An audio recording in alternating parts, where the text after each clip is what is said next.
It was evening, a week later. My sister sat in the garden, knitting. I was walking up and down, reading. My gun leant up against the wall of the house, for I had deemed it wise to take precautions. Yet through the whole week, there had been nothing to alarm me, either by sight or sound.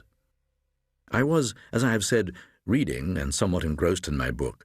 Suddenly, I heard a crash, away in the direction of the pit.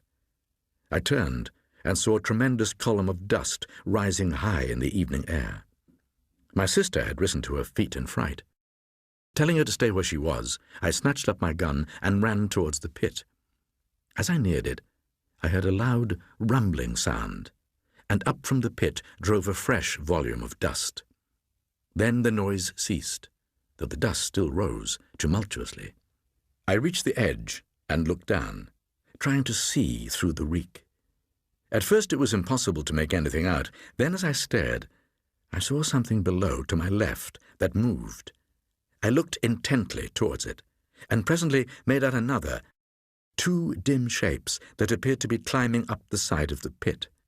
I leant forward and peered over, and saw no more than a hideous white swine face that had risen up within a couple of yards of my feet. Below it I could make out several others. As the thing saw me, it gave an uncouth squeal, which was answered from all parts of the pit. At that, a gust of horror took me, and I discharged my gun right in its face. It disappeared with the clatter of loose earth and stones. Then I heard a quick patter of many feet, and turning, I saw a troop of these creatures coming towards me at a run. Instantly, I raised my gun and fired at the foremost, who plunged headlong with a hideous howling. Then I turned and ran. As I approached the house, I saw my sister coming towards me. She had heard the shooting. "Run!" I shouted. "Run for your life!" Without more ado, she turned and fled. As I followed, I gave a glance behind. The brutes were running on their hind legs, at times dropping on all fours.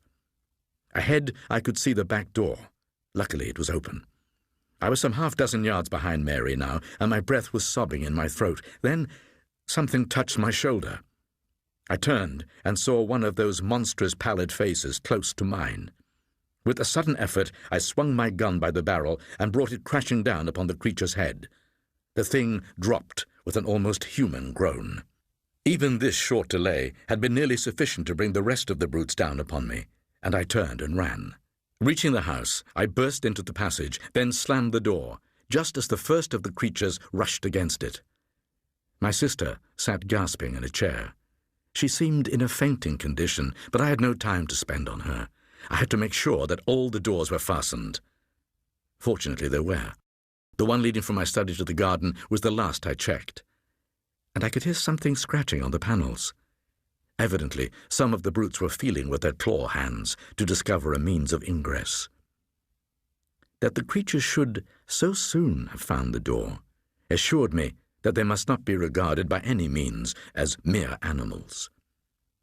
Now I bethought me of my sister, and going to the cupboard, I got out a flask of brandy. Taking it with me, I went down to the kitchen. She had fallen from the chair and was lying upon the floor. I raised her head somewhat and poured a little of the brandy between her lips. After a while, she gave several gasps and opened her eyes. And then she gave a loud scream and, scrambling to her feet, ran from the room. I was utterly puzzled and astonished. Could she be afraid of me? But why? I could only conclude that her nerves were badly shaken and that she was temporarily unhinged. By this time, it had grown quite dark, and there came all the varied creaks and groans of which an old house is so full after nightfall. But gradually, the sounds grew on my nerves to such an extent that I decided to make the rounds of the basement again, and if anything were there, face it. Taking the kitchen lamp down from its hook, I made my way from cellar to cellar, and room to room, through pantry and coal hole, along passages and alleys that formed the basement of the old house. As I entered the buttery, I heard a movement, but the place seemed empty. I was about to leave it, convinced that I had been mistaken, when my light flashed back from two bright spots outside the window. For a few moments I stood there staring. I knew that they were eyes. Slowly I traced the shadowy outline of one of the things. It appeared to be holding onto the bars of the window. I went nearer and held the light higher. There was no need to be afraid of the creature. The window bars were strong. Yet I felt a horrible sensation of fear. I realized dimly that the creature's eyes were looking into mine with a steady, compelling stare. I tried to turn away, but could not. I seemed now to see the window through a mist. My head began to swim and throb violently. Then I was aware of a feeling of pain in my left hand. With a tremendous effort, I glanced down. I realized then that I had, in my agitation, unconsciously caught hold of the hot lamp glass and burnt my hand. I looked up to the window again. The misty appearance had gone, and now I saw that it was crowded with dozens of bestial faces. With a sudden rage, I raised the lamp and hurled it at the window. It struck the glass, smashing a pane, and passed between two of the bars into the garden, scattering burning oil as it went. I heard several loud cries of pain, and the creatures disappeared. Pulling myself together, I groped for the door and made my way upstairs. Reaching my study, I lit the candles. Then I crossed the room to the rifle stand. I selected a heavy rifle and ammunition, and then made my way up into one of the small towers with which the house is crowned. In the darkness, the gardens presented a blur of shadows. I sat still and listened. Only an occasional grunt or squeal came up to me. Eventually the moon's light rose over the trees, and I could view the gardens below. Even then, I could see none of the brutes. Until, happening to crane forward, I saw several of them lying up against the side of the house. What they were doing I could not make out, but taking aim, I fired at the one directly beneath. There was a shrill scream, and as the smoke cleared, I saw that it was lying on its back. The others had disappeared. Immediately after this, there came a long squeal from the pit. At once, the garden was filled with answering cries. As I looked over the parapet, it seemed as though the shrubberies were alive. They tossed hither and thither, while a continuous noise of scampering feet rose up to me. Several times I saw the moonlight gleam on running white figures among the bushes, and twice I fired. The second time, my shot was answered by a squeal of pain. A minute later, the gardens lay quiet. From the pit came the babel of swine talk. At times, angry cries smote the air. It occurred to me that they were holding some kind of council of war. I decided that now would be a good time to make a final survey of our defenses. This I proceeded to do at once, examining each of the solid oak doors in the basement. Then I went upstairs to the study. I was more anxious about this door that opens onto a raised lawn at the side of the house. It is of more modern make than the others and is of lighter construction. I spent some time puzzling how to strengthen it. Finally, I went to the kitchen and brought up several heavy pieces of timber. These I wedged slantwise against the door, nailing them top and bottom. For half an hour I worked hard, and at last got it shored to my satisfaction.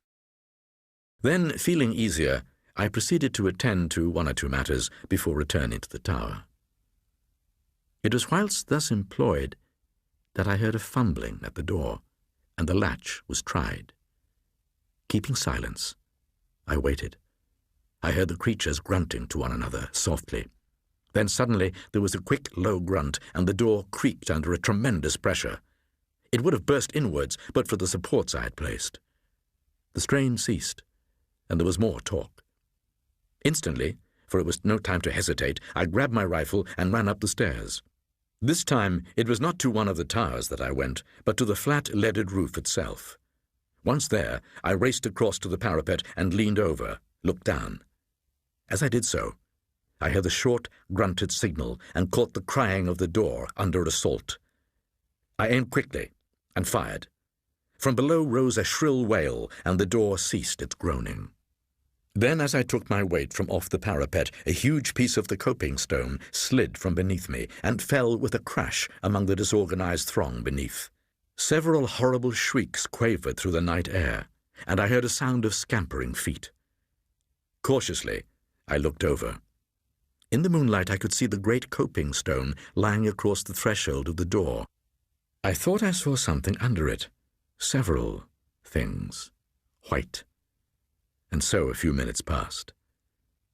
As I stared, a creature came out from the shadow of the house. It went up to the stone and bent down. When it stood up, it had something in its talons, which it put into its mouth. I loaded my rifle and pulled the trigger. The brute fell to the ground. I made my way down to the study. I was anxious to see how the door had withstood the test of the last assault. Entering, I saw that one of the large props had been displaced, and that the door had been forced inward some 6 inches. There and then, I set to at repairing it with another plank. Then, after pouring myself a little brandy, I returned to the tower to watch. It was now about 3 a.m., and presently the eastern sky began to pale with the coming of dawn. As day came, I scanned the gardens earnestly, but nowhere could I see any sign of the brutes. I leant over and glanced down at the foot of the wall. The body of the thing I had shot the night before was gone. Then I went down onto the roof and looked over from where the coping stone had fallen. Yes, there was the stone, as I had last seen it. But there was no appearance of anything beneath it, nor could I see the creature I had killed. Evidently, the bodies had been taken away. I turned and went down to my study. There I sat down wearily. I was thoroughly tired. A clock chimed the hour of 4. I awoke with a start and looked around. The clock in the corner indicated it was 3 o'clock. It was already afternoon. I must have slept for nearly 11 hours. With a jerky movement, I sat forward in the chair and listened. The house seemed perfectly silent. Slowly I stood up and yawned. Then there was a sudden noise of steps in the corridor. In an instant, I grasped my rifle. Noiselessly, I waited. Had the creatures broken in whilst I slept? Even as I questioned, the steps reached my door, halted momentarily, and then continued along the passage. Silently, I tiptoed to the doorway and peeped out. With relief, I saw my sister. She was going towards the stairs. I was about to call her when it occurred to me that it was very queer she should have crept past my door in that stealthy manner. I was puzzled, but then I remembered her condition of mind on the previous day and decided to follow and see what she was going to do. Quickly, I reached the head of the stairs and paused a moment. Then I heard a sound that sent me leaping down at a mad rate. It was the rattle of bolts being unshot. That foolish sister of mine was actually unbarring the back door. Just as her hand was on the last bolt, I reached her and grabbed her arm. She glanced up quickly, like a frightened animal, and then screamed aloud. "Mary, what's the meaning of this nonsense? Don't tell me that you don't understand the danger."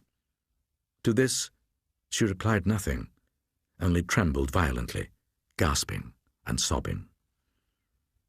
Through some minutes, I reasoned with her, pointing out the need for caution and asking her to be brave. I asked her to be sensible and not attempt to leave the house for a few days.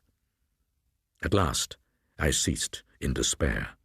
It was no use talking to her. She was obviously not quite herself for the time being. I told her she had better go to her room. Still, she took no notice, so without more ado I picked her up in my arms and carried her there.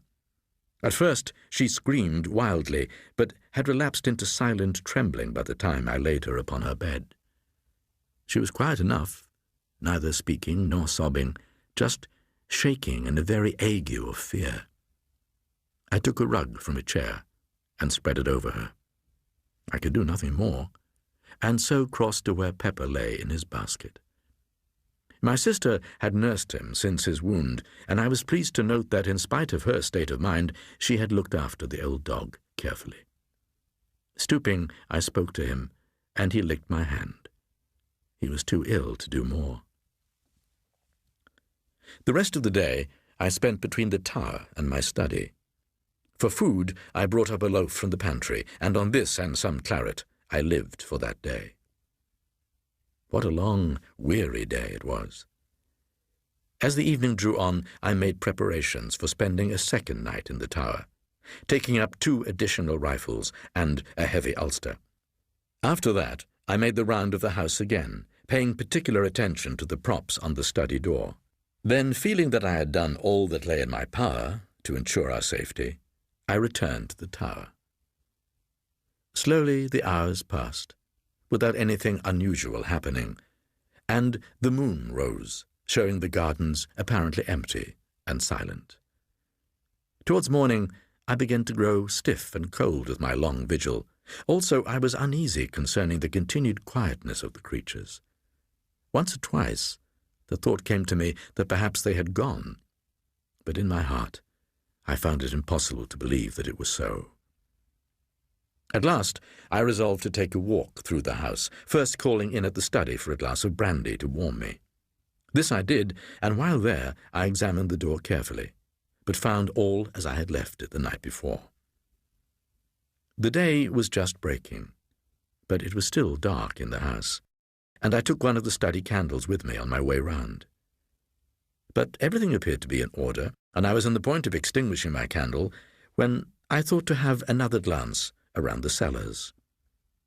It is in the smallest of these places that I keep my wine, close to the cellar stairs, and beyond which I have seldom proceeded. Indeed, save for the rummage around already mentioned, I doubt whether I have ever before been right through the place. I unlocked the door at the top of the stairs and stood and listened. All was silent, save for a faint drip, drip of water. Quietly, I made my way from cellar to cellar. I had but a very dim memory of their arrangement, a succession of cellars, and of one greater than the rest. I moved nervously through them, until I came at last to the great cellar that I remembered. It is reached through a large arch, on which I observed strange, fantastic carvings. It occurred to me how strange it was that I should be so little acquainted with my own house. Yet this may be easily understood when one realizes the size of this ancient pile, and the fact that only my sister and I live in it, occupying few rooms, such as our wants decide. Holding the light high, I walked cautiously about, but so far as the light showed, I saw nothing unusual. About halfway up the cellar, I stubbed my foot against something that gave a metallic sound. Stooping quickly, I saw that I had kicked a large metal ring. I cleared the dust from around it and discovered that it was attached to a trapdoor, black with age. Feeling excited and wondering where it could lead, I put my gun and candle on the floor, took the ring in both hands, and pulled. The trap creaked loudly, and then opened. Propping the edge on my knee, I reached for the candle and held it in the opening, but could see nothing. There were no signs of steps, nothing, save an empty blackness. Then, even as I stared, full of perplexity, I seemed to hear, far down, a faint whisper of sound. I bent my head and listened intently. It may have been my fancy, but I could have sworn to hearing a soft titter that grew into a hideous chuckling, faint and distant. Startled, I let the trap fall with a hollow clang that filled the place with echoes. For a full minute I stood there, quivering, glancing nervously behind and before. But the great cellar was as silent as a grave, and gradually I shook off the frightened sensation. One thing I felt, however, was that the trap ought to be secured. This I accomplished by placing upon it several large pieces of stone which lay by the wall. Then, after a final scrutiny of the rest of the place, I returned to the steps, and so reached the daylight, with an infinite feeling of relief. The sun was now warm and shining brightly, and it was with comparatively light feelings that I made my way up to the tower to survey the gardens. There I found everything quiet, and after a few minutes went down to Mary's room. My sister was sitting on the bed. She seemed quite herself again, and made no attempt to move away as I approached her. Yet I observed that she scanned my face anxiously, as though in doubt and but half assured that there was nothing to fear from me. To my questions as to how she felt, she replied that she was hungry and would like to go down to prepare breakfast. I told her she might go on condition that she did not meddle with any of the outer doors. At my mention of the doors, a sudden look of fright crossed her face, but she said nothing, and then left the room. Crossing the floor, I approached Pepper. He had wakened as I entered, but beyond a slight yelp of pleasure and a soft rapping with his tail, had kept quiet. I was greatly delighted with this improvement, and after a while went down to my study. In a little time, Mary appeared, carrying a tray on which smoked a hot breakfast. As she entered the room, I saw her gaze fasten on the props that supported the study door. Her lips tightened. "Come, Mary," I said. "Cheer up. Things look brighter. I've seen none of the creatures since yesterday morning." She looked at me in a curiously puzzled manner, and then fear swept into her eyes. But she said nothing beyond an unintelligible murmur of acquiescence. Breakfast over, I returned to the tower. Here, during the greater part of the day, I maintained a strict watch over the gardens. Once or twice I went down to see how my sister was getting along, but I refrained from discussing my vigil. It was evident that any reference to the swine things was more than her shaken nerves could bear. That night I slept in a bed, the first time for 2 nights. In the morning I rose early and took a walk through the house. All was as it should be, and I went up to the tower to have a look at the garden. Here again I found perfect quietness. At breakfast I was greatly pleased to see that Mary seemed to have recovered. She talked sensibly and quietly, only keeping carefully from any mention of the last couple of days. During the day I kept on the alert, spending much of my time in the tower. It would soon be 3 days since I had seen any of the things, but still I intended to use utmost caution. For all that I could tell, this protracted silence might be a ruse to tempt me from the house, perhaps right into their arms. I made no attempt to leave. On the 6th day, I had the pleasure of seeing Pepper once more upon his feet, and though still weak, he managed to keep me company for the whole of the day. How slowly the time went, and never a thing to indicate that any of the brutes still infested the gardens. It was on the 9th day that, finally, I decided to run the risk, if any there were, and sally out. With this purpose in view, I loaded one of the shotguns. Then, after making a careful scrutiny of the grounds from the tower, I called Pepper to follow me, and made my way outside. Pepper ran ahead, sniffing as he went. At times he stopped to investigate, a bullet hole in the pathway or a piece of torn sod. I observed him critically as he went along, and could discover nothing of uneasiness in his demeanour. By this I was assured that the gardens were empty, at least for the present, of those hateful things. Reaching the place where I had shot the first creature, I made a careful scrutiny, but could see nothing. From there I went on to where the great coping stone had fallen. It lay on its side, half in and half out of the ground. I looked at it closely. I had seen several of the brutes struck down beneath it, and now not a vestige of them was to be seen, not even a blood stain.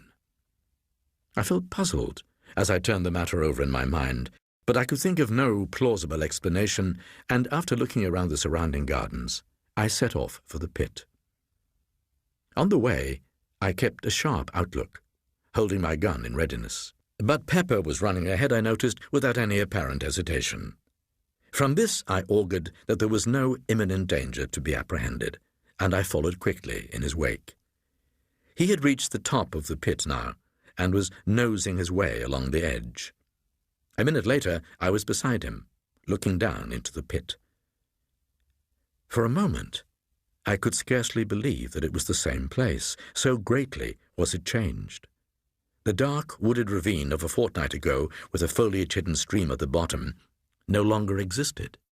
Instead, my eyes showed me a ragged chasm, partly filled with a gloomy lake of turbid water. A little to my left, the side of the pit appeared to have collapsed altogether, forming a deep V-shaped cleft in the cliff. This rift ran from the upper edge of the ravine nearly down to the water, and penetrated into the pit side to a distance of some 40 feet. But what attracted my attention, more than even the stupendous split itself, was a great hole right in the angle of the V. It was not unlike an arched doorway. My first impression that there had been a landslip was, I began to see, not sufficient to account for all the changes I witnessed. And the water.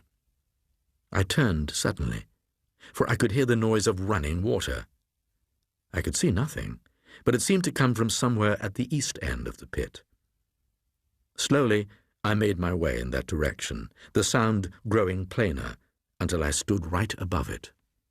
Thrusting my head over the cliff, I saw below me a torrent of water issuing from a fissure in the pit side into the lake beneath. A little further along, I saw several others. These, then, would help to account for the water in the pit, especially if the fall of rock had blocked the outlet to the stream. Yet I puzzled my head to account for the generally shaken appearance of the place, that huge cleft further up the ravine. I could imagine an earthquake or a great explosion creating such conditions, but of these there had been neither. Slowly, and keeping a careful watch in all directions, I made a circuit of the pit, but found little else that I had not already seen.